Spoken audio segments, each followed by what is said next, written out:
মাননীয় সংসদ সদস্য মাওলানা দেলোয়ার হোসেন সাইদী সাহেবকে বক্তব্য রাখার জন্য অনুরোধ জানাচ্ছি। نحمده ونصلي على رسوله الكريم وعلى آله وأصحابه أجمعين أعوذ بالله من الشيطان الرجيم بسم الله الرحمن الرحيم মাননীয় স্পিকার, আপনি এই মহান সংসদের স্পিকার হিসেবে নির্বাচিত হয় আমরা জাতীয় সংসদের পক্ষ থেকে আপনাকে অন্তরের অন্তঃস্থল থেকে মোবারকবাদ জানাচ্ছি। মাননীয় স্পিকার, আমি আজ এই সংসদে দাঁড়িয়ে ওই মহান আল্লাহ পাকের প্রশংসায় সেজদা অবনত হচ্ছি, যিনি 1 অক্টোবরের ব্যালট যুদ্ধের মাধ্যমে সুদীর্ঘ 5 বছরের দুঃশাসন, সীমাহীন দুর্নীতি, ইসলাম বিরোধী কর্মকাণ্ড, দেশব্যাপী ভয়াবহ সন্ত্রাসের মোকাবেলায় 4 দলীয় ঐক্য জোটের মহা বিজয় দান করেছেন এবং যার ফলশ্রুতিতে আজকে আমরা এই মহান সংসদে দাঁড়িয়ে কথা বলার সুযোগ লাভ করেছি। মাননীয় স্পিকার, আপনার মাধ্যমে আমি আমার অন্তরের অন্তঃস্থল থেকে দেশবাসীকে ধন্যবাদ জানাই। বিশেষ করে আমার নির্বাচনী এলাকা পিরোজপুর, নাজিরপুর, ইন্দুরকানীবাসী ভাই বোনদের প্রতি কৃতজ্ঞতা জানাই, যাদের অক্লান্ত পরিশ্রমে এবং মূল্যবান ভোটের মাধ্যমে আমি নির্বাচিত এই মহান সংসদের সদস্য হওয়ার সুযোগ লাভ করেছি। মাননীয় স্পিকার, বাংলাদেশের 13 কোটি মানুষকে যারা পরিচালনা করবেন, আজকে তারাই এই মহান সংসদে বসে আছেন। আমি আপনার মাধ্যমে তাদের উদ্দেশ্যে কিছু কথা বলতে চাই। জবাবদিহিমূলক সরকার, কল্যাণমূলক সরকার ও সুস্থ প্রশাসন, এই বাক্যগুলি আমরা প্রায় শুনে থাকি।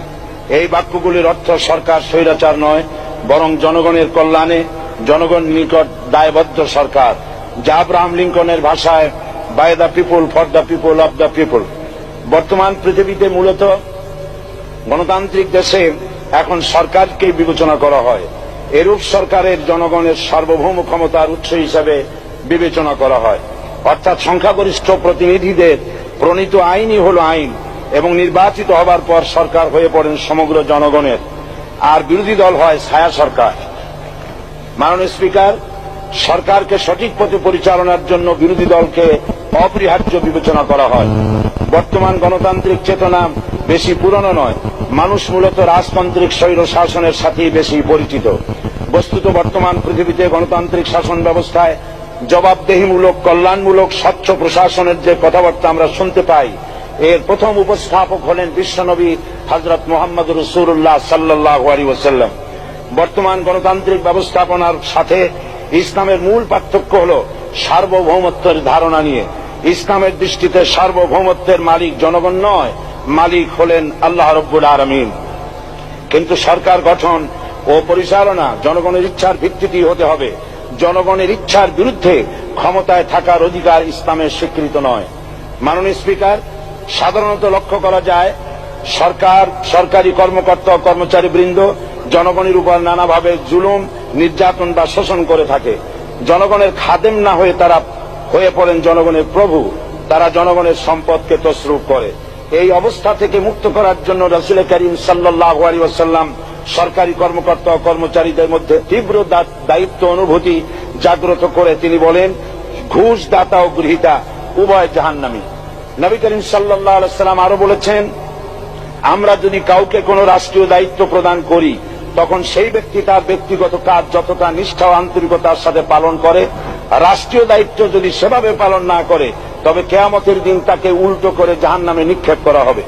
রাষ্ট্রীয় সম্পদ তসরুপের ব্যাপারে কঠোর হুঁশিয়ারি উচ্চারণ করে বিশ্বনবী মুহাম্মদ রাসূলুল্লাহ সাল্লাল্লাহু আলাইহি ওয়াসাল্লাম বলেছেন, রাষ্ট্রীয় দায়িত্ব পালনকারী কেউ যদি 1 টুকরা সুতা বা তার চেয়েও ক্ষুদ্র কোনো জিনিস খেয়ানত করে, তবে কিয়ামতের দিন খেয়ানতের বোঝা মাথায় করে তাকে উঠতে হবে।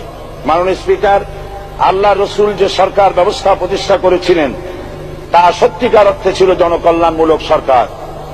তার সরকারে দায়িত্ব পালনকারী ব্যক্তিবর্গের মধ্যে চরম দায়িত্ব অনুভূতি জাগ্রত করে দেওয়া হয়েছিল। এটা সম্ভব হয়েছিল কেবলমাত্র আখিরাতের তীব্র বিশ্বাস ও মহান আল্লাহর দরবারে জবাবদিহিতার অনুভূতির মাধ্যমে। মানুষের নিকট জবাবদিহিতা পাশ কাটিয়ে যাওয়া যায়, কিন্তু আল্লাহর নিকট জবাবদিহিতা পাশ কাটানোর কোনো সুযোগ নেই।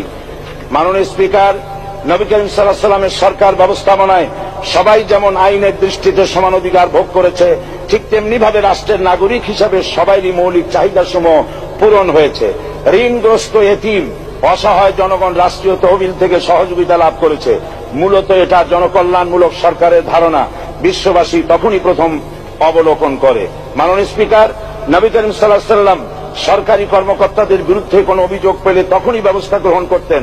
আইনের চোখে সবাই সমান এবং এ কারণেই শাসকদের আত্মীয় স্বজন কারো পক্ষে সম্ভব ছিল না জনগণের উপরে জুলুম করা। খলিফা ওমর রাদিয়াল্লাহু তাআলা আনহুর এক ছেলে অপরাধী প্রমাণিত হলে সে দণ্ডভোগ থেকে রেহাই পায়নি, এমনকি এতে তার মৃত্যুদণ্ড হয়েছিল।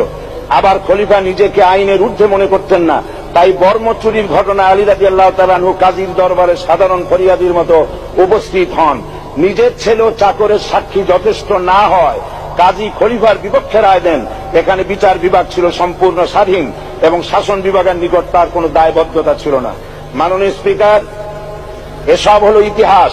মুসলমান আজ অনুসরণ করতে চায় না তাদের অতীতের গৌরবোজ্জ্বল। মাননীয় স্পিকার, যে জাতির এক পূর্বসূরি মাথায় আঠার বোঝা বহন করে নিয়ে চললেন আর বলে গেলেন, মানুষ কেন, ফোরাতের কূলে যদি একটি কুকুরও না খেয়ে মারা যায় তবে এই ওমর রাদিয়াল্লাহু তাআলা আনহুকে কিয়ামতের দিন আল্লাহর দরবারে জবাবদিহি করতে হবে।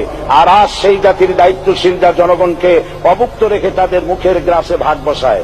জনগণ তাদের নিকট উপস্থিত হলে মনে হয় যেন গোলাম প্রভুর দরবারে উপস্থিত হয়েছে, আর অহেতুক উৎকোচ দাবি করে তাদের উপর জুলুম করছে। আর আল্লাহ পাক জালিমকে কখনোই পছন্দ করেন না। মাননীয় স্পিকার, আমি দৃঢ়ভাবে আশা করি এই অবস্থা কাটিয়ে উঠে আমরা রাসূল করিম সাল্লাল্লাহু আলাইহি সাল্লাম কর্তৃক প্রদর্শিত রাষ্ট্র ব্যবস্থার অনুসরণ করে একটি সুখী সে তাই আজ পৃথিবীর অধি আগ্রহে অপেক্ষা করছে ইসলামের আলোকে এমন এক রাষ্ট্র ব্যবস্থা যেখানে দায়িত্বশীলরা আল্লাহ তাআলার কাছে জবাবদিহিতার পাশাপাশি জনগণ নিকটও জবাবদিহি করতে বাধ্য হবে। মাননীয় স্পিকার, অনেক ত্যাগ ও তিতিক্ষার রক্তের বিনিময়ে গড়ে উঠেছে আমাদের গণতান্ত্রিক প্রতিষ্ঠান এই জাতীয় সংসদ।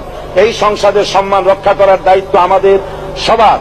গণতান্ত্রিক চর্চা গণতন্ত্র প্রতিষ্ঠার স্বার্থে আমি আজ প্রধান বিরোধী দল আওয়ামী লীগকে সকল হিংসা বিদ্বেষ ও পরাজয়ের গ্লানি ভুলে গিয়ে সংসদে যোগদানের উদাত্ত আহ্বান জানাচ্ছি। পরিশেষে আমি আপনার মতো সর্বজন শ্রদ্ধ একজন মার্জিত ও সুশিক্ষিত ব্যক্তিকে এই মহান সংসদের স্পিকার হিসাবে লাভ করে আমরা আনন্দিত হয়েছি। আমাদের সংবিধানের সংরক্ষণ, সমর্থন ও নিরাপত্তা বিধান এবং আপনার অভিভাবক সুলভ নিরপেক্ষ আচরণ ও সংসদকে ধন্য করবে বলে আমরা বিশ্বাস করি। আপনাকে ধন্যবাদ। আসসালামু আলাইকুম ওয়া রাহমাতুল্লাহ।